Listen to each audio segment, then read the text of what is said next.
Tanggal 18 Juli 2025, publik Indonesia diguncang oleh satu pernyataan sederhana tapi penuh muatan. Saya sudah hamil 9 bulan.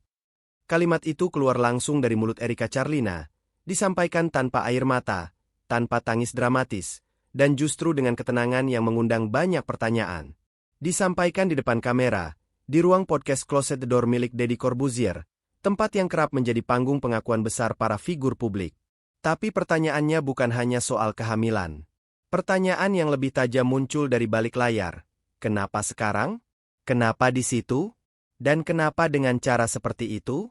Erika Charlina bukan nama baru dalam dunia selebritas digital. Ia adalah wajah yang kerap muncul di berbagai lini hiburan, dari modeling, podcast, endorsement, hingga jadi bahan pemberitaan infotainment.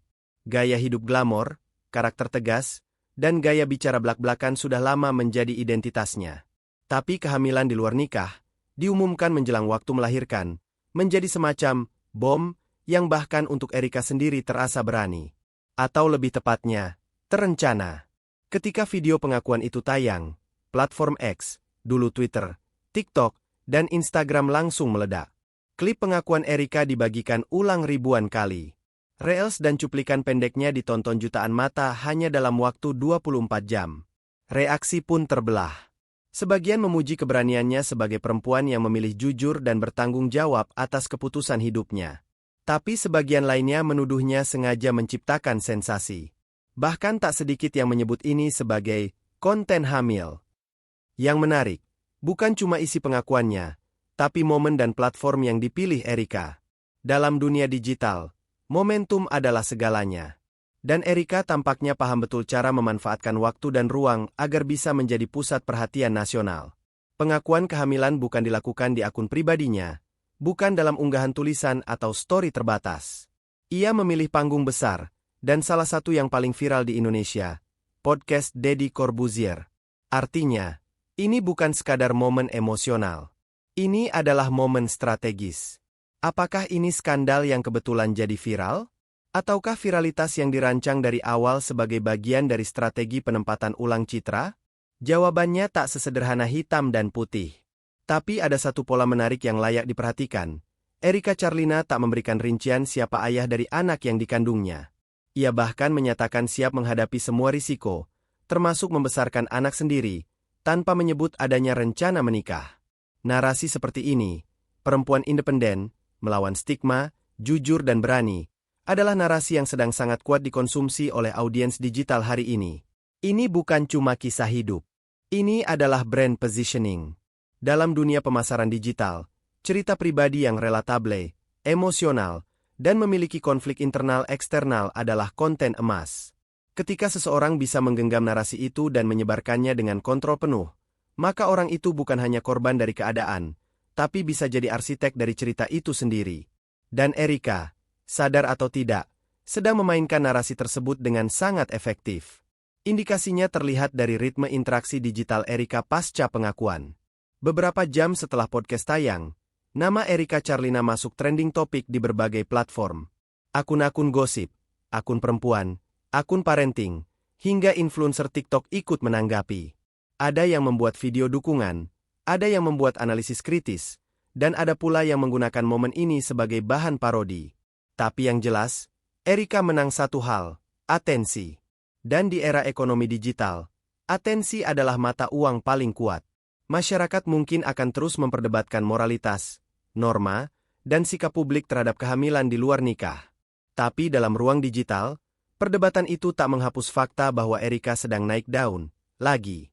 Dalam logika algoritma media sosial, kontroversi adalah bahan bakar, dan Erika tampaknya sangat paham bagaimana mengendalikannya. Tentu saja, di luar spekulasi dan sinisme publik, Erika tetap manusia. Hamil 9 bulan bukan urusan enteng. Tekanan psikologis, sosial, bahkan ancaman fisik telah dia akui sendiri. Ia menyatakan telah melaporkan seseorang yang diduga ayah biologis sang anak, karena dugaan intimidasi dan pengancaman. Ia bahkan mengaku harus menyembunyikan kehamilannya selama berbulan-bulan karena takut kehilangan pekerjaan dan reputasi. Ini menunjukkan bahwa strategi viral, jika benar adanya, bukan tanpa harga. Tapi sekali lagi, Erika tak pernah menampik atau menyesal. Sebaliknya, Ia tampil seolah mengontrol narasi dengan matang. Fenomena viral yang menyertai pengakuan Erika Charlina soal kehamilan 9 bulan tanpa pernikahan bukan hanya karena isi pernyataannya yang mengejutkan.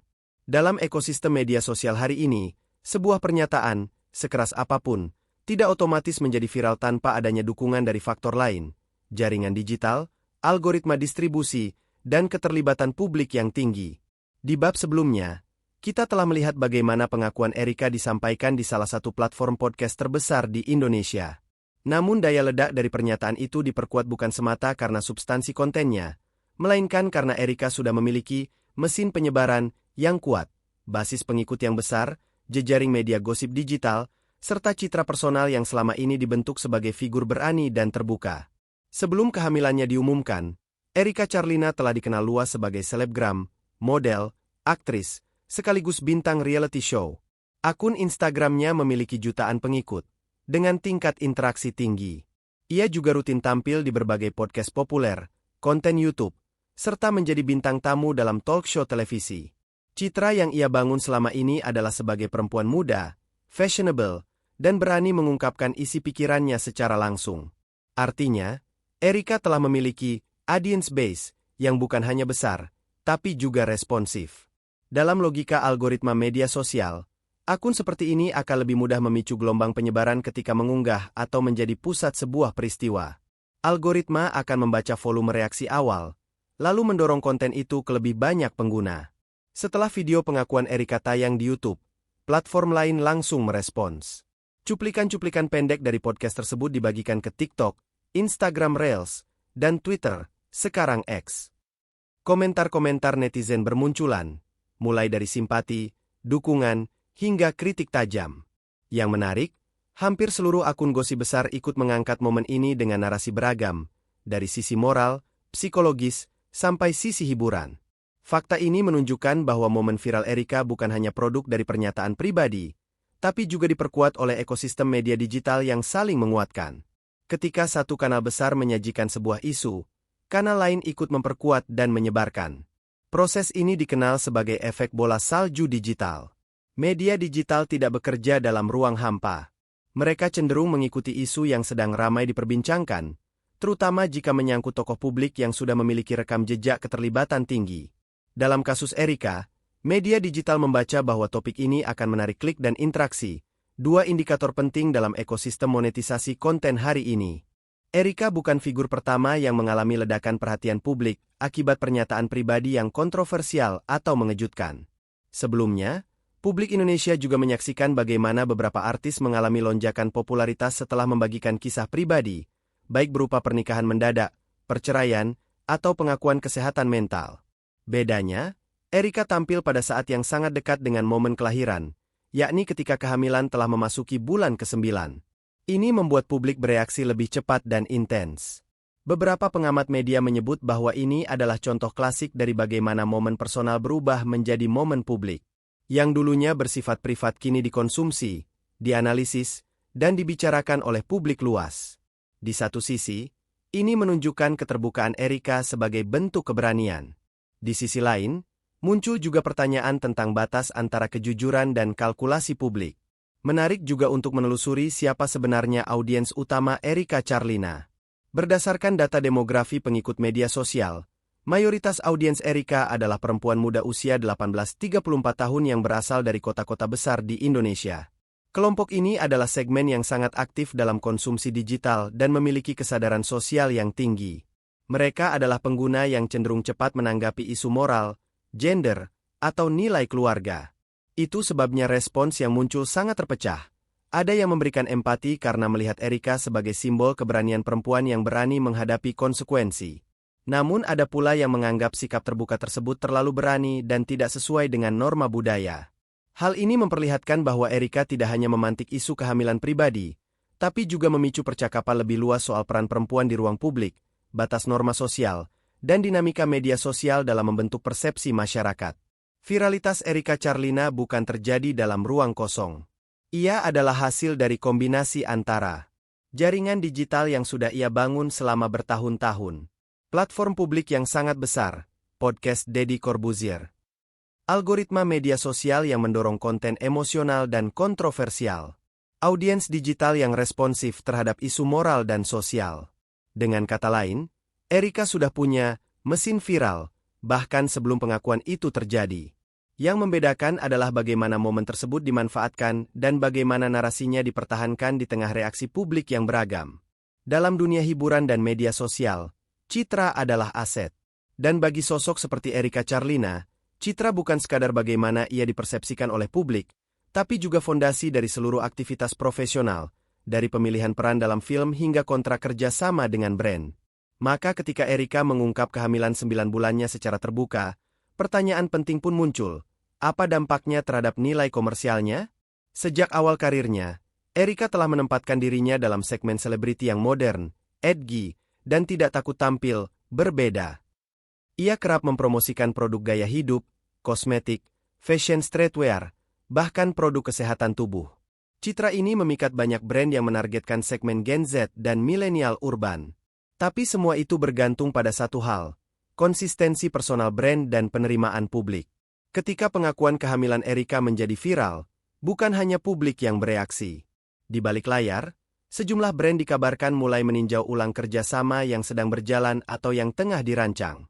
Beberapa bahkan secara diam-diam menahan kampanye yang sebelumnya sudah dijadwalkan tayang. Hal ini cukup lazim dalam industri branding, di mana reputasi personal influencer sangat memengaruhi keputusan bisnis. Dunia iklan sangat sensitif terhadap citra. Sebuah brand tidak hanya menjual produk, tetapi juga nilai, gaya hidup, dan pesan moral tertentu. Maka saat seorang figur publik terlibat dalam isu yang kontroversial, terutama yang berkaitan dengan norma sosial, kehamilan di luar pernikahan, atau masalah pribadi yang viral, banyak perusahaan memilih untuk bersikap hati-hati. Mereka khawatir kampanye mereka akan terseret dalam pusaran opini publik. Beberapa contoh dari masa lalu bisa dijadikan acuan. Ketika figur publik terlibat skandal besar, brand seringkali menarik diri, tidak peduli seberapa besar pengaruh selebritas tersebut. Yang diutamakan adalah reputasi brand itu sendiri di mata konsumen.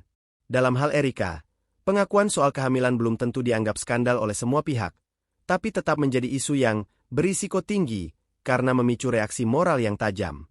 Namun di sisi lain, ada pula fenomena baru yang mulai muncul dalam dunia pemasaran digital. Beberapa brand justru mulai mengadopsi pendekatan yang lebih inklusif dan berani. Mereka tidak lagi hanya mencari figur publik yang sempurna, tetapi juga mereka yang otentik, jujur, dan mampu mengangkat percakapan penting di masyarakat. Dalam konteks ini, Erika bisa saja menarik minat brand-brand yang memiliki pesan tentang self-empowerment, body positivity, atau motherhood yang kuat dan mandiri. Produk-produk seperti vitamin ibu hamil, alat kesehatan, fashion maternity, hingga aplikasi parenting modern bisa menjadi segmen baru yang justru relevan dengan narasi Erika saat ini. Namun peluang ini hanya bisa diambil jika Erika berhasil mempertahankan citra sebagai perempuan yang bertanggung jawab, kuat, dan konsisten dengan narasinya. Jika ia terpeleset dalam polemik baru, atau narasinya dianggap tidak jujur, maka peluang itu bisa lenyap dengan cepat. Dalam dunia selebritas, keputusan untuk tampil di media dengan narasi tertentu seringkali bukan keputusan tunggal. Ada tim di balik layar, manajer, agensi PR, bahkan penasihat hukum dan media. Dalam kasus Erika, publik belum mengetahui sejauh mana strategi ini direncanakan secara profesional. Namun satu hal pasti, setelah kehamilan diumumkan, Erika tampak sangat terkontrol dalam menyampaikan narasi, baik di media sosial maupun wawancara lanjutan. Beberapa analis menyebut bahwa ini bisa jadi sinyal adanya konsolidasi internal, sebuah upaya dari tim Erika untuk menjaga agar narasi tidak lepas kendali. Ini penting karena brand akan melihat konsistensi tersebut sebagai cerminan profesionalisme. Dalam bisnis endorsement, profesionalisme tak hanya soal kontrak, tapi juga kemampuan selebritas untuk menjaga reputasi, menanggapi kritik, dan tetap on message. Jika Erika mampu membuktikan bahwa ia tetap bisa bekerja dengan komitmen tinggi di tengah tekanan pribadi, bukan tidak mungkin brand akan kembali percaya. Yang menarik, kehamilan Erika bisa jadi menggeser target pasar personal brandnya. Dari awalnya dikenal sebagai selebgram muda yang bold dan bebas, kini ia juga mulai diasosiasikan dengan isu keibuan, ketahanan mental, bahkan ketidaksetaraan gender. Jika ini dikelola dengan baik, Erika dapat bertransformasi menjadi figur inspiratif bagi perempuan muda yang mengalami tekanan sosial serupa. Perubahan ini tentu membawa risiko, tapi juga potensi. Ia bisa kehilangan pasar yang menyukai gaya bebas dan hedonistik, namun mendapatkan segmen baru yang lebih dewasa, loyal, dan socially engaged.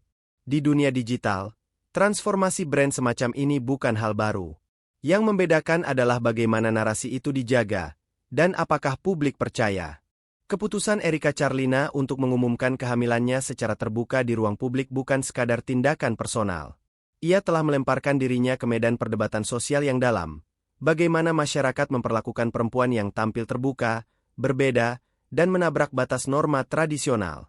Dalam konteks Indonesia, yang masih memegang kuat nilai-nilai konservatif dan religius, tindakan seperti ini nyaris tak pernah lepas dari penilaian moral.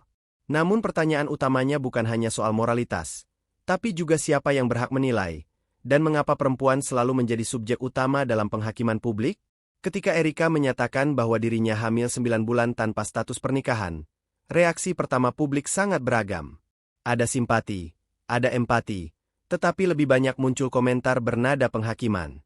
Banyak yang menyoroti, aib, malu keluarga, hingga teladan buruk bagi generasi muda. Hal-hal seperti ini menunjukkan betapa kuatnya standar moral yang masih dibebankan secara tidak seimbang kepada perempuan di ruang publik. Dalam banyak kasus di media Indonesia, ketika seorang perempuan terlibat dalam isu sensitif seperti kehamilan di luar nikah, perceraian, atau bahkan sekadar gaya berpakaian, ia kerap menjadi sasaran utama. Bandingkan dengan kasus serupa yang melibatkan pria publik figur, reaksi publik umumnya lebih lunak, bahkan cenderung memaafkan lebih cepat. Disinilah standar ganda bekerja. Kasus Erika menjadi cermin betapa beratnya beban sosial yang masih dibebankan pada tubuh dan pilihan perempuan. Ia bukan hanya diminta bertanggung jawab atas kehamilannya, tapi juga harus memberi contoh baik, menjaga citra, dan, secara implisit, mewakili nilai moral kolektif masyarakat. Internet dan media sosial sering disebut sebagai ruang yang demokratis. Siapapun bisa bicara, siapapun bisa bereaksi. Tapi demokratisasi ini juga menghadirkan risiko brutalitas. Komentar-komentar kasar, pelecehan verbal, dan penghakiman terbuka seringkali menyasar perempuan secara personal dan vulgar. Erika tak luput dari itu. Setelah pengakuannya viral, akun-akun gosip dibanjiri komentar seksis, sinis, bahkan menyudutkan dirinya sebagai simbol kegagalan moral. Di saat bersamaan, akun-akun lain justru mengangkat keberaniannya sebagai bentuk perlawanan terhadap standar lama yang mengekang perempuan. Perpecahan ini memperlihatkan bahwa ruang digital adalah medan konflik nilai yang nyata, dan perempuan seringkali jadi pusatnya. Di tengah keterbukaan informasi, Erika menjadi studi kasus tentang bagaimana satu pernyataan perempuan bisa menjadi medan tarik-menarik antara nilai konservatif dan nilai progresif.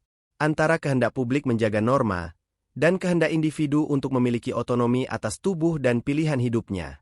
Yang juga patut dicermati adalah bagaimana tubuh dan pengalaman perempuan hari ini, secara sadar atau tidak, telah menjadi objek konsumsi digital. Kehamilan, melahirkan, pernikahan, hingga pengakuan pribadi kini bukan lagi pengalaman intim, tapi konten yang bisa viral, dianalisis, bahkan diperdebatkan publik.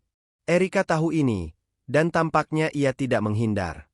Namun kita juga perlu bertanya, apakah Erika sepenuhnya mengendalikan narasi itu, atau ia hanya mengikuti arus dari industri digital yang menuntut keterbukaan total demi eksistensi? Ini adalah dilema banyak figur publik perempuan saat ini. Antara tampil otentik, atau terseret logika performatif media sosial yang mengaburkan batas antara pribadi dan konsumsi publik. Di satu sisi, Erika tampil dengan narasi keberanian. Di sisi lain, publik mempertanyakan motif di baliknya, kejujuran atau strategi? Apapun jawabannya, Erika telah terjebak dalam sebuah lanskap yang kompleks, di mana perempuan harus berjuang keras agar suaranya tidak direduksi menjadi sekadar clickbait. Namun di balik konflik ini, ada peluang. Erika bisa menjadi bagian dari gelombang baru perempuan yang berani berbicara terbuka soal pengalaman pribadi, termasuk soal kehamilan, kesehatan mental, relasi toksik, dan tekanan sosial. Jika dikelola dengan cermat, Erika bisa membantu membuka ruang diskusi yang selama ini dianggap tabu, terutama bagi perempuan muda yang mengalami situasi serupa, tetapi tak punya ruang bicara. Namun tantangannya berat, karena membuka ruang diskusi bukan hanya soal keberanian bicara, tapi juga soal tanggung jawab terhadap dampak sosialnya. Erika harus mampu menjaga narasi tetap dalam koridor yang memperkuat empati, bukan sekadar konsumsi dramatis. Dalam beberapa kasus luar negeri, sosok seperti Halsey, Cardi B, hingga Kylie Jenner pernah mengalami sorotan serupa. Mereka menunjukkan bahwa kehamilan bisa menjadi bagian dari penguatan citra perempuan modern, tanpa harus tunduk pada standar moral yang tidak relevan. Mungkinkah Erika akan menuju ke arah yang sama? Kontroversi Erika Charlina menyentuh banyak sisi, kejujuran personal, pertarungan citra, norma masyarakat, hingga dinamika ruang digital. Tapi pertanyaan besar yang kini menggantung adalah, kemana arah karir Erika setelah badai viral ini mereda? Apakah ini akan menjadi puncak singkat sebelum terjun bebas? Atau justru menjadi batu loncatan ke level karir yang lebih tinggi? Untuk menjawabnya, kita perlu melihat dengan kepala dingin, bagaimana lanskap industri hiburan bekerja, bagaimana masyarakat bereaksi terhadap skandal yang dikemas dengan apik, dan bagaimana Erika bisa, atau tidak bisa, mengendalikan arah narasinya sendiri. Dalam industri hiburan modern, viral bisa menjadi berkah sekaligus kutukan. Banyak tokoh publik yang meroket lewat kontroversi, hanya untuk tenggelam beberapa bulan kemudian karena gagal mempertahankan relevansi atau tak mampu membangun narasi lanjutan. Namun ada juga yang justru bangkit lebih kuat, menjadikan sorotan sebagai titik balik untuk mengubah arah karir, memperluas panggung, atau bahkan menggandakan pengaruh sosial. Erika berada tepat di titik bifurkasi ini, dua arah yang sangat bertolak belakang. Opsi pertama, Erika bisa perlahan hilang dari percakapan publik, terutama jika narasi yang dibangunnya tidak punya konten lanjutan yang substansial. Kontroversi tanpa fondasi, tanpa penawaran karya atau gagasan baru, seringkali berakhir sebagai fenomena sesaat.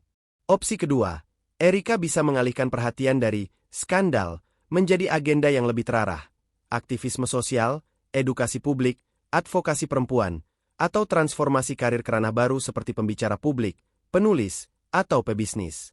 Dan tampaknya, Erika cukup sadar akan dua potensi tersebut. Di beberapa sesi wawancara, ia mulai mengangkat isu soal kesadaran mental health, tekanan sosial terhadap perempuan, dan pentingnya self-love. Isu-isu ini punya potensi besar, bukan hanya secara nilai, tapi juga secara pasar. Industri hiburan Indonesia sebenarnya kekurangan figur perempuan muda yang vokal tapi tetap relatable. Erika bisa mengisi kekosongan ini. Dengan basis followers yang besar, rekam jejak di dunia modeling, serta keberanian bicara hal-hal tabu, ia bisa membentuk personal brand yang lebih dari sekadar sensasi. Model rebranding ini telah dilakukan oleh beberapa tokoh publik lain. Misalnya, Gita Savitri yang membangun citra edukatif dari figur kritis. Atau Najwa Shihab yang tetap memiliki kekuatan suara perempuan meski tidak selalu berbicara tentang isu gender. Bahkan di luar negeri, contoh paling terkenal adalah Kim Kardashian, berawal dari skandal video pribadi, kini menjadi pengusaha miliarder dan aktivis reformasi hukum. Namun kunci dari rebranding bukan hanya niat, tapi konsistensi, orisinalitas, dan keberanian menahan gempuran opini publik. Erika harus siap dituduh pansos, hipokrit, atau main narasi. Tentu saja, ada risiko nyata bahwa Erika justru akan dikucilkan secara perlahan dari dunia endorsement, media mainstream, dan lingkaran acara televisi. Beberapa brand masih melihat citra kontroversial sebagai liability. Apalagi jika Erika dianggap terlalu berani dalam membawa isu yang dianggap sensitif oleh sebagian masyarakat atau sponsor. Dalam konteks Indonesia yang masih sangat memperhatikan nilai keluarga, keagamaan, dan adat, perempuan yang tampil terlalu bebas seringkali dianggap sulit dijinakkan oleh industri. Namun, dengan munculnya gelombang brand yang lebih terbuka, misalnya di sektor beauty, wellness, dan digital platform, Erika tetap punya ruang bermain, asal mampu memilih mitra dengan cerdas, dan tidak lagi menjual kontroversi sebagai konten utama. Satu hal yang pasti, publik mudah bosan. Isu Erika mungkin hanya akan bertahan beberapa minggu di radar utama. Tapi bukan berarti ia tak punya peluang untuk membentuk citra baru. Justru di fase pasca viral, inilah momen penting untuk menunjukkan arah karir sesungguhnya. Jika Erika berhasil menunjukkan karya, kontribusi sosial, atau bahkan membangun platform advokasi, publik bisa beralih dari penghakiman ke penghargaan. Tapi jika ia kembali terjebak pada pola kontroversi demi engagement, maka ia hanya akan dikenang sebagai bintang sesaat yang hilang dalam rotasi tren. Erika Charlina kini berdiri di titik yang tak banyak orang bisa alami. Panggung nasional, perhatian jutaan mata, dan momen yang bisa jadi penentu arah hidup. Ia bisa jadi simbol keberanian perempuan di era digital, atau sekadar catatan kaki dalam buku panjang dunia selebriti Indonesia. Segalanya tergantung pada langkah berikutnya. Apakah ia akan memanfaatkan sorotan untuk sesuatu yang lebih besar dari sekadar eksistensi? Ataukah ia akan terjebak dalam sirkus viralitas yang menggilas banyak nama? Satu hal yang pasti, di era atensi, yang viral bukan selalu yang bertahan. Tapi yang tahu cara membangun makna dari perhatian, merekalah yang akhirnya punya tempat jangka panjang di benak publik. Terus ikuti Titik 3 Channel untuk cerita lainnya.